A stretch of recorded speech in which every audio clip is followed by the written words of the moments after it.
আমাদের দেহের মধ্যে 10,072টা নদী আছে। এখন যদি কোনো ভক্ত বলে না নদী তো দেখেছি, একটা ভুল কথা। 10,072টা নদী আছে, সে নদী কোনো ভাগ্যবান ভাগ্যবতী যদি ভক্ত হয়ে থাকি, যদি ভাগ্যবান ভাগ্যবতী পিলাউলিয়া হয়ে থাকি, সে নদীতে তরি বইতে পারে। ওরা ডুবু ডুবু তরি কেমন দিব পারি,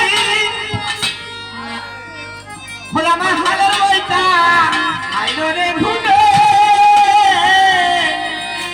নয়া তুমি বিহারে। আহা আমার